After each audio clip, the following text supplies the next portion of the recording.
great pleasure for me and a privilege for me this evening to be with you and share some of my thoughts with the business tycoons and magnates in Sri Lanka. Mr. Mathiman has organized this event for a long period of time, and indeed I am grateful to him for bringing all these skills and the professionalism to this event and making this a very, very memorable event in Sri Lanka for this year. Indeed, the audience here is the cream of the business society in Sri Lanka. We are delighted to be with you.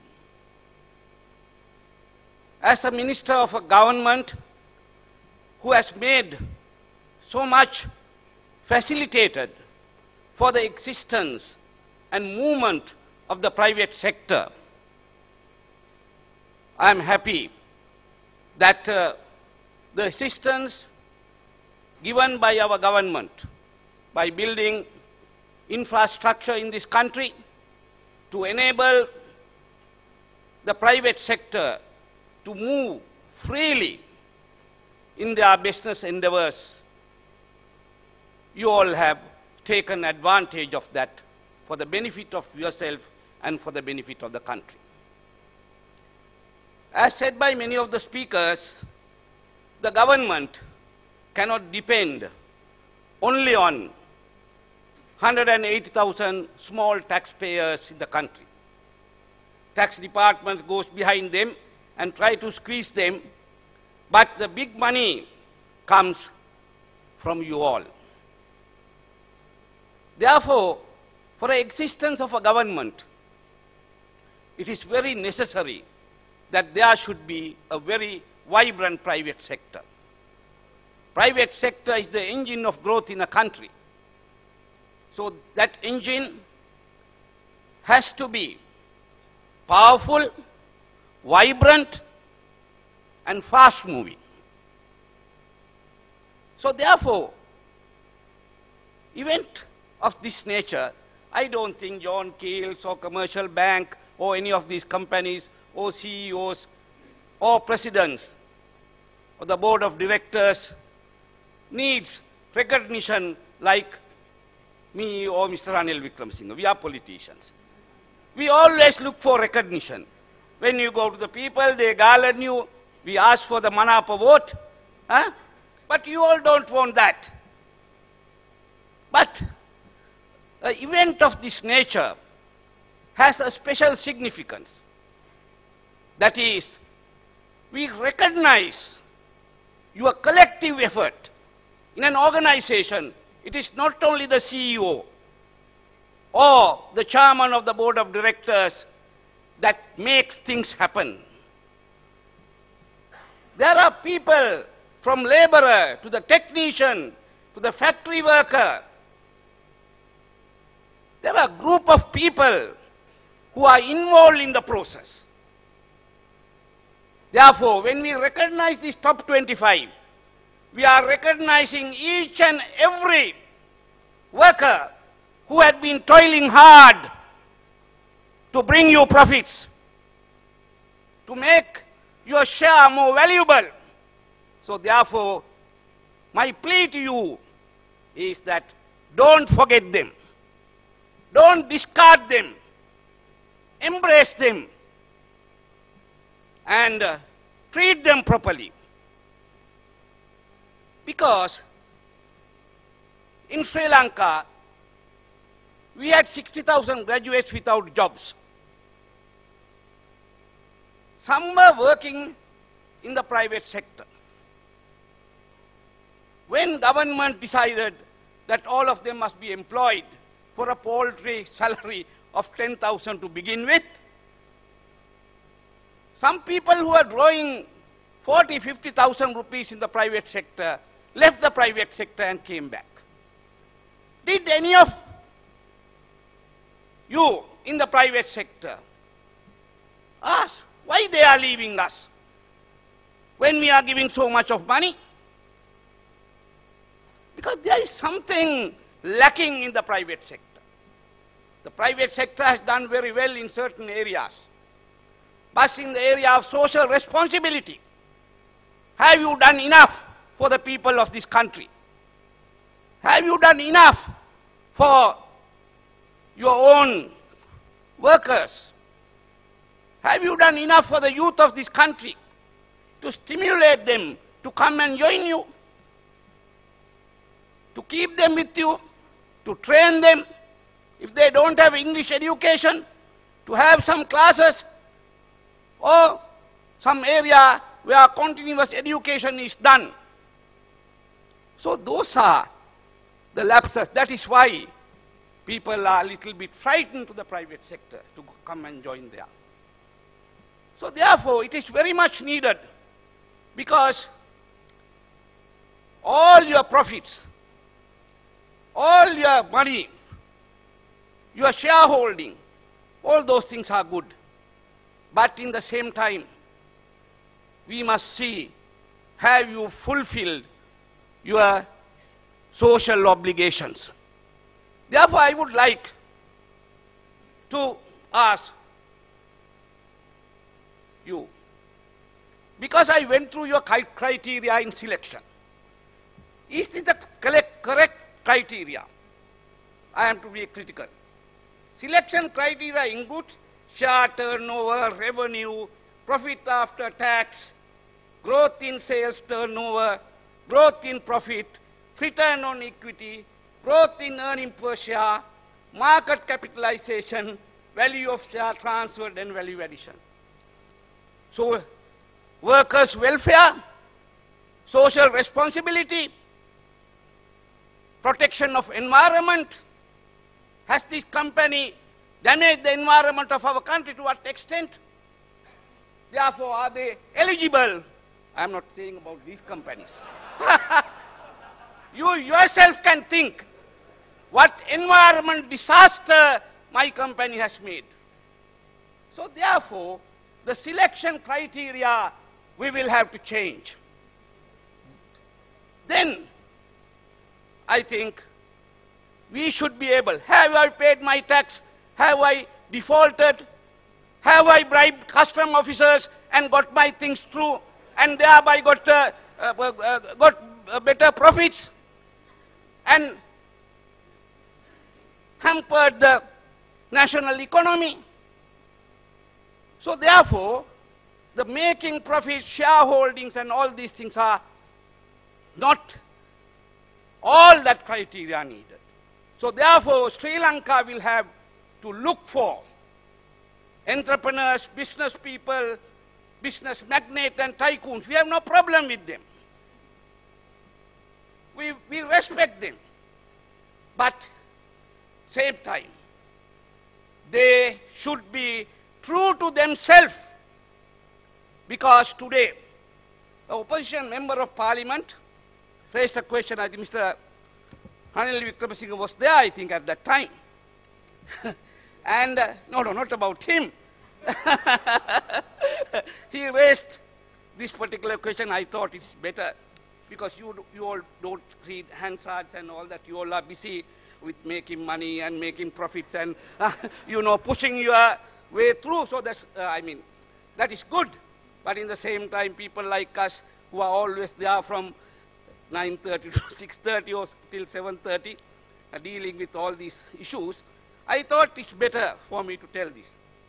The question was, asked the Minister of Finance and Planning, will he state the value of national income consumed by 20% out of the wealthiest persons in Sri Lanka, and the value of the national income consumed by 20% out of the poorest persons in Sri Lanka?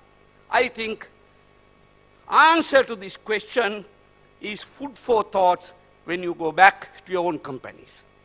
And the answer was given. According to that answer, the 20% of the cream of the society, the wealthiest persons, probably including most of you all here, consume 4,200 billion a year last year. 20% the poor people had consumed only 312 billion. So you see the disparity. This is where the social unrest will occur. The war is over. Terrorism is over, thanks to His Excellency Mahinda Rajapaksa and the armed forces. But we have a bigger challenge ahead. How we are pushing our poor people who are below the poverty line. It has come down under our government. But how we are pushing them to the middle income group. That is the role the private sector will have to play. Private sector has a greater responsibility to ensure this gap is not widened. It becomes more and more closer and push these people to the middle income level. So that is the first social responsibility we expect from you all. Because you have the capacity, you have the knowledge, you have the professionalism to enter upon the ventures and do that. In the same time, a country cannot thrive, depend only on 20 or 25 or 100 business tycoons. The development of a country, even in US and many other countries, depends on the medium and small scale entrepreneurs. So that is where we have to think aloud. To what extent you all are helping the medium and small entrepreneurs. The government alone can't do that. So therefore, you must ensure that these medium and small entrepreneurs are not being stringed by you and push them aside and kill them in their business fields. So that is an ongoing debate. Silently, I heard among most of the, I meet a lot of people from Badulla, Bandarawala and many places in our own village areas. They say, Amadituma, podi minihata business ekak karanda bෑ. Ada loku company tamai api okkoma paagagen indi. I don't know to what extent that is correct, but I think there is some truth in that. So I thought, without telling that you all are very good and all the business people are good, I must, from a people's perspective, I come from the people. My survival depends on my voters and the people in this country. Not on the shareholders, on the bankers. My survival is within my people's forum. So therefore, it is my duty to bring this to your notice. So therefore, please think about that. Help them. Don't think that in Sinhala we call Taniyama Budu Wenwa. Taniyama Budu Wendepa. You see, get all other your Samaneras and all that other people also to come up to that position. So therefore, you all must, that's why I say, the concept of social responsibility should extend to that.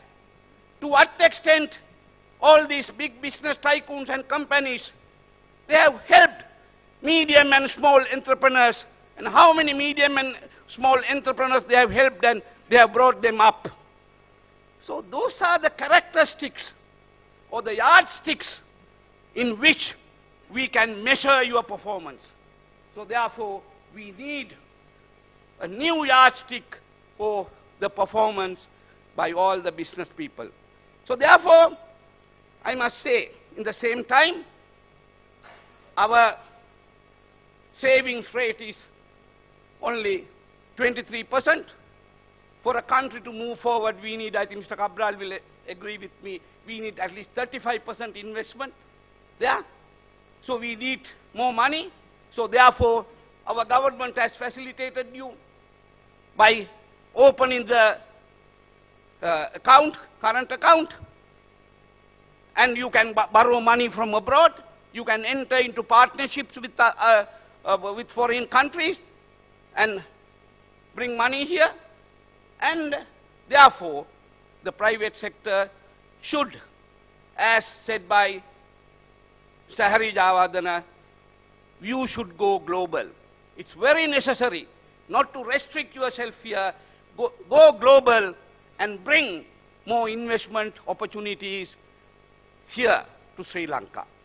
And in the same time, I must also say that we need the human resource development. Don't leave it only now, for example, in Sri Lanka, due to fault of our own education systems. We have not produced enough technical personnel in this country. Now the government has changed the policy and the technical education has been given a very priority, but the private sector must help the technical education. I remember when I was a young lawyer and when I was the all-island organizer of the Sinhala Taruna Sanvidhane, I can remember Macwoods, that time Mr. N.S.O. Mendes. He helped me to train 100 people in vocational training in his institutions. So like that, don't leave it only to the government, only to the universities. But why don't, from 3% of your profit, put that money for vocational training and get some apprentices into your own companies, train them, and build up the workforce in this country. So therefore, you have a greater responsibility. I thought these are some of the things which you sometimes forget. Therefore, I thought it is better for me to remind this. And in the same time, I must say, private-public partnership is very important. I'm happy. Some of the banks, whenever I get the cabinet papers every Friday, we get it, and we have the cabinet meeting on Thursday, I go through, they say, right, this bank, I won't name, has pledged 12.5% of the total loan facility to pay the rupee term amount for the roads, some for the water, and many infrastructure development. So that is a positive scenario which we see. So therefore, that must be more and more encouraged, because you must become vibrant partners of the infrastructure development in the country. So therefore, I am sure that we will be able to work with you. Our government is always a government who is prepared to work with the private sector. We don't belong to the era where we say, Dhanapatiya Banga Veva. No. We want Dhanapatiyas, but Dhanapatiyas should look after the other poor people in the country, and they must be able to help them to elevate their lives. So therefore, it is indeed a great pleasure for me, and I had the opportunity to air some of the grievances I had in this society. So therefore, I am thankful to Matthewan for giving me this opportunity. Thank you very much.